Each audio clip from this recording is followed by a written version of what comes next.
Well, welcome to the channel, guys. This is Pro Bricky, exclusive channel with Reverend Dr. Jason W. Morrison, theologist. If you haven't already, subscribe to the channel, like, share, and comment if you like the video. Let's see what's going on, guys. What I just realized that men at different stages of their lives, they prioritize different things. For example, when he's in the building stage of his life, he will prioritize a woman who is frugal, good with money, and just overall low maintenance. Because at this point in his life, he just wants to focus on his work, focus on his business, and growing his wealth. But when he becomes wealthy and successful, his priorities for what a good partner should be for him changes. So now he's going to prioritize someone who will show his success, who will be... Guys, I don't believe that. That might be a case true in some cases, but I'm pretty well successful for someone that couldn't read or write and was in with the kids with the band-aids and wheelchairs and things at school. That's not the case, guys. You just want a girl there that's just going to do the right thing by you and be there, not have interferences coming out of her side of the family and stuff. This sounds like folly to me, what she's saying there. If there are men like that, well, good luck to them, but that's definitely, I don't think it's the norm at all. Scripture for today is, excuse me, guys,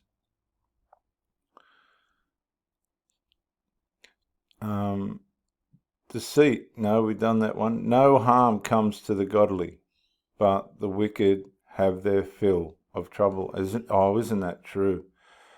No harm comes to the godly, but the wicked have their fill of trouble. And this is why resolve's so important. When you come out of a relationship and you've tried to damn well work things out and it just hasn't found resolve, you usually come out relatively unharmed without having to go through the motions, psychological motions of it all. If you're in good nick and you're well aware of yourself, it shouldn't be too bad. But unfortunately, the people that don't have resolve, they just seem to go on with trouble. And that's just the way it is, guys. It's just the way it is. Will be a good status symbol. This explains the sorry wife phenomenon. A man replaces his first wife who helped him build his empire with a possibly younger, prettier woman who can better communicate his new status. I'm not saying this is all men, but I'm just saying this is a phenomenon and keep this in mind when dating. I'd be keeping that in mind when married more than dating. Dating is, well, as you know, what can I say, guys? Honestly, stay away from single mums. Stay away from people with red flags and warning signs. You're just going to waste your time. You're going to pour into them and they're just going to collapse all around you. Unless you've got the resilience to be able to handle that, be very careful, guys. Like, comment and subscribe to the channel, guys, if you will. I appreciate it. This girl's curvy. I've had some beautiful curvy girls. In fact, one of the best girlfriends I had was curvy. Really enjoyed her body. She was a beautiful lover. But let's see what's going on here. Let's talk about things I've struggled with when it comes to dating as a curvier girl. As we already know, I have 1, never lived a skinny day in my whole entire life, and 2, have never had a boyfriend. When it comes to dating, so much pressure. She's never had a boyfriend. I don't understand that. Is put on like how you are on the exterior. So as you can imagine, when so much pressure is placed on how you look on the exterior and you're not confident with it, dating is just not easy. I have always and still struggle with the thought process that I need to lose this amount of weight until I'm able to actually be in a relationship. I have What I thought she was going to say, until I can actually walk. Guys on dating apps and gone to their Instagrams and seen that their ex is skinny, and instantly that makes me think like this person is never gonna like me. No, guys, I'm telling you, some of the best lovers I've ever had have been curvy girls. Beautiful lovers. In my 20s, I loved going out. I loved going to bars, and I was always the biggest girl in my friend group. Can't help but notice sometimes when you are going out and guys are approaching your friends and not you. So often I'm getting like the pity drink because I'm there with my friend and the guy will like want to buy her a drink and they're like, well, here's this girl tagging along, so well, I guess I'll buy her one too. You also end up comparing your dating app experience to your friends who are not curvy. For the longest time, when my one friend was single, we had this like running joke because we would always match with the same guy. We would both message, not saying anything crazy, it'd just be like, hey, and she would always get a response and I would never. Of course, I can't help but think it is because I am a curvier girl. I don't know if this is true, what she's saying fully true. You might agree with her, but I don't think I agree. This Sheila would have men chasing after her. 100%.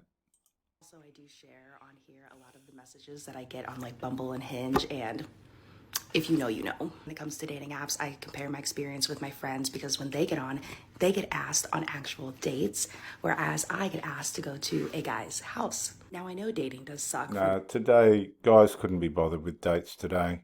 You'll get taken to the house. It's as simple as that. Have a nice meal, watch a movie, make love, and then go home. Like pretty much everyone in general right now, and these experiences can happen to you even if you're not like a curvier girl. But as someone who went through high school being a bigger girl, lost a bunch of weight, and then has since gained weight back, I will say when I was in my like skinnier phase, I was getting approached a lot more by guys out in public. This is also Well, what's that tell you guys? Is she just lazy? If she's got the capabilities to lose weight, and a lot of these people have, it's like smokers. They can give up smoking if they want to, but they don't. This girl can lose weight if she wants to, but she don't. Alcoholics can give up drinking if they want to, but they don't. And so they live with the consequences of it. Living with the consequences of being overweight is no difference to living with the consequences of not looking after yourself. It's just it just cycles on. So when I was getting asked out on like more dates. So I mean, like, how can you not compare that? I don't have a solution. Why would you compare that, guys? Look, I do a lot of work on my body. I just come in from a 2-hour walk. I'll be hydrofoiling in an hour or two. We train at the gym. We do all sorts of things we have to. I'm getting older now. It's starting to get away on me. And I'm running into people that don't look after themselves. They only resolve as much as what they want to, and then the arse falls out of everything. You've got to be, this girl's just lazy. She doesn't want to do the work, but I still don't believe her. There'd be guys that would want to have her. I know that from experience. Our scripture was again, no harm comes to the godly, but the wicked have their fill of trouble. And laziness is wickedness. We don't use words like wickedness and evil anymore, but we're surrounded by it on all sides, guys. We really are. For us, I wish I did, but I just like to come on here and kind of talk about this stuff. So if you are feeling like this as well, like you're not crazy, I think unfortunately being a bigger, curvier girl, we're never going to have the same experience as other people we know who aren't. The best thing we can do is really just try not to compare ourselves and realize that we only need one husband, really. Maybe two, if you're into it. I don't know. We just have to look a little harder and deal with a little more BS. That's all. Well, you might just have to do a little bit more exercise. Okay, guys, so I've found her in the flesh. Let's see what we get. See, she's not too bad. Really, what's wrong with her? There's nothing wrong with her. I mean, I don't know, is the character peaceful and supportive? Well, who knows? But no, she's not too bad.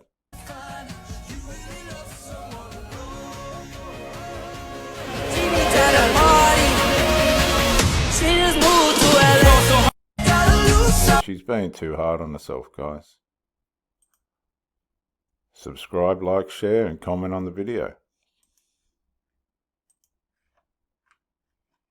The biggest mistake smart women make about dating a man with kids. Now, just let me say, guys, this is a touchy subject for me because I've dated women with children. And to be honest with you, I've had nothing, absolutely nothing but trouble. It's usually ended the relationship.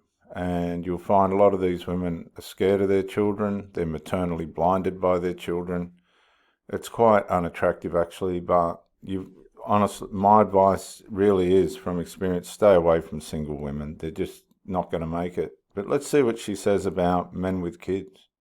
When I say single mothers, I meant, sorry, that was a mistake. Not single women, single mothers. And they're probably not all bent and twisted up with their children, but from my experience, man, I've seen some terrible things. Terrible, horrible things.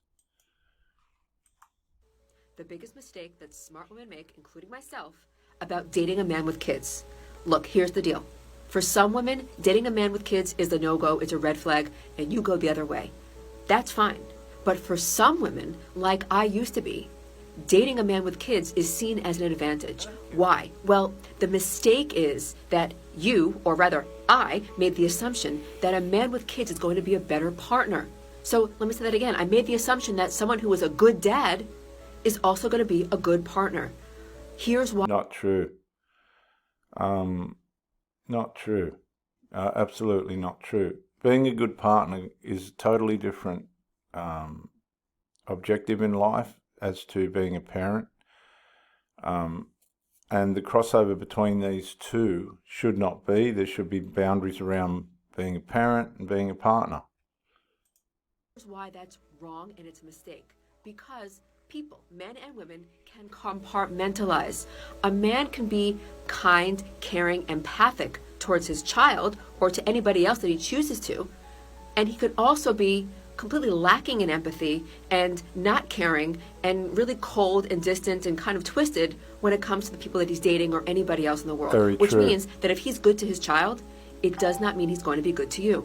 Very Also, true. if you've probably seen in my other videos, if a person is a narcissist and they are a parent, that means they have no empathy for anybody, including their kids, which means that no matter how great their actions are towards their children, how good of a seeming father they are, the truth is that they don't actually have empathy towards their children and they don't have love towards their children, so they're definitely not going to have love towards you. But even if they're not a narcissist... I don't know what sort of person that is. Crikeys, what's she talking about there? Oh, gosh, goodness me.